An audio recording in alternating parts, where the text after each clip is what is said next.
Good evening, fellow Toastmasters and the most welcome guest. My name is Steven Zhao. Congratulations! Why, you might ask?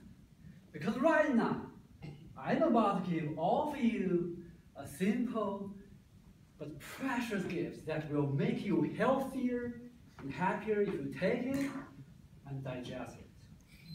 The gift is walk, walk, and walk. Forget about the apples. Walking half an hour a day keeps the doctor away. When we talk about popular ways to stay healthy, many people choose yoga and the gym that are restricted in a facility, and you have to get there every time to exercise, plus pay the expensive membership. And walking, however, is dismissed by them because it is treated as a transportation method instead of a fitness activity. But actually going for regular walks is one of the best and the easiest things you can do for both your health and your wallet.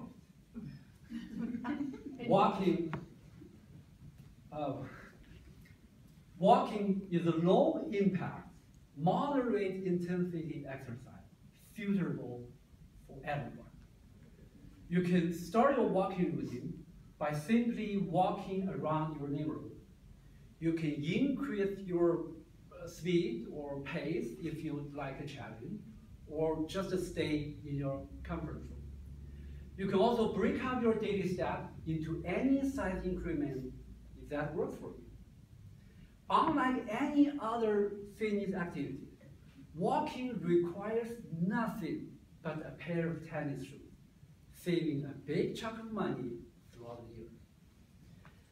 Walking has all the benefits of any fitness activity you can think of.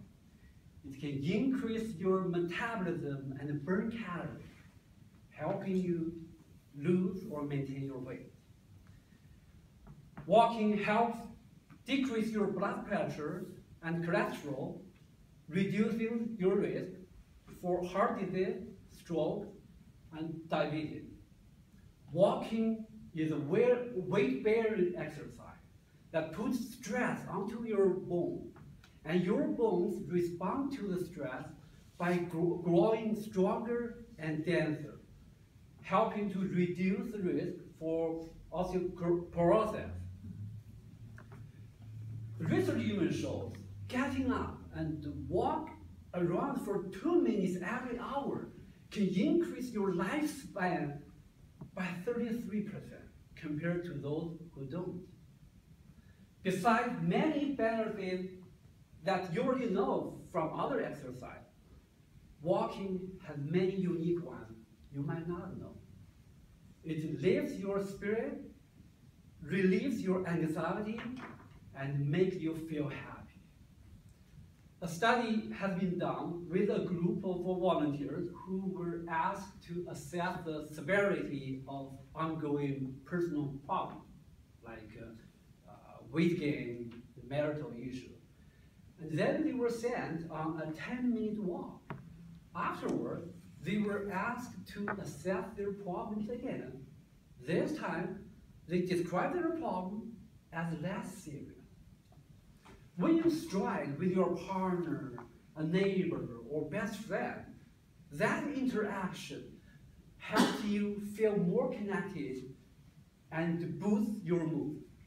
Even if you walk solo, you're still feeling the ground, the wind, you're processing the information and smelling different things that are around you.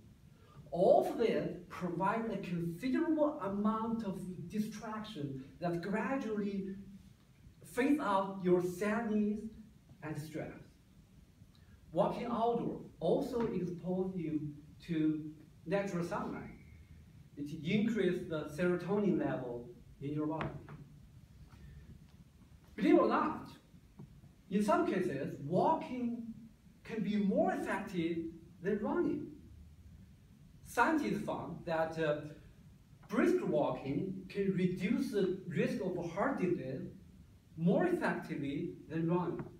They observed the participants aged between 18 and 80 in a 6-year period, and found that walking reduced the risk of heart disease by 9.3%, while running reduced it by 5.5%. If you can walk in a natural area, kick off your shoes while doing so. Walking barefoot have more additional benefit because it allows your body to absorb the free electrons from the ground through the soles of your feet. These electrons have powerful antioxidant effects that can protect your body from inflammation and many health consequences. Walking also helps the planet and everyone on it. By leaving the car and walking instead, you help to reduce the air pollution. Going to and from work is a good example if the distance allows. So walking is highly beneficial, super easy, and absolutely free for everyone. The sooner you get started, the sooner you will notice the difference in your mind and in your body. Jason, you may continue on your gym workout, but from tomorrow, the 90% who dropped from your gym, along with all others in this classroom, are more likely to join the gluten-free exercise of walking for an easier and a better solution, right?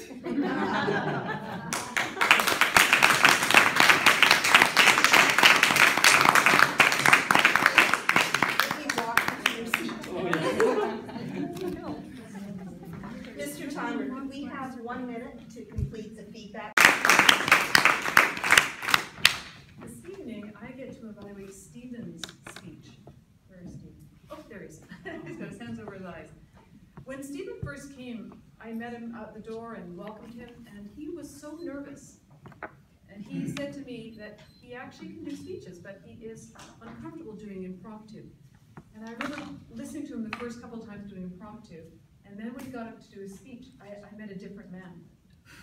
That first speech was such an eye-opener. The second speech, the same thing, and the third speech, he blew me away. He did the first time, actually. Tonight was no different. I really enjoy the fact that he's progressing. I loved how he used the stage this time. And if anybody remembers, the first time what he had to overcome was the hands in the pocket. He didn't take them out. He had his hands full, free today. They were out, they were making super dedicated movement. Didn't need any kind of correction at all. They were engaged, they were appropriate. There wasn't any loud swinging.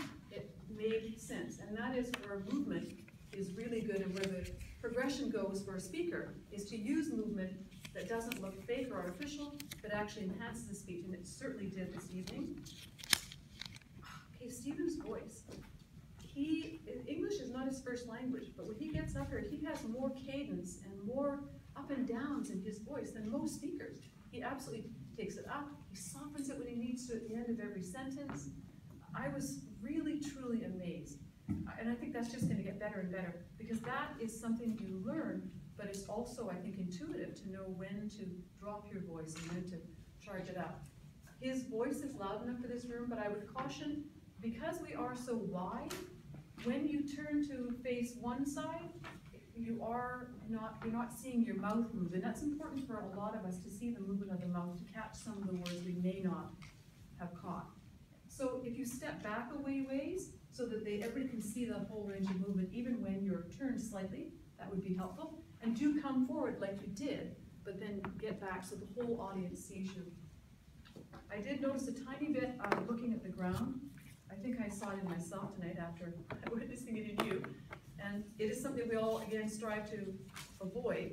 When you're looking for words, don't look down there for them. Look at the audience, because the answer is right there. The encouragement is right there. The phone won't have it, and neither will the ceiling. And I gave him, seriously, a near perfect speech, because I know the preparation that he put into it, the time that he put into it. It made sense from beginning to end. He he got to the point in a very quick way, and he wrapped it up with all that really great stuff in between. Great speech, and I can't wait for the next one.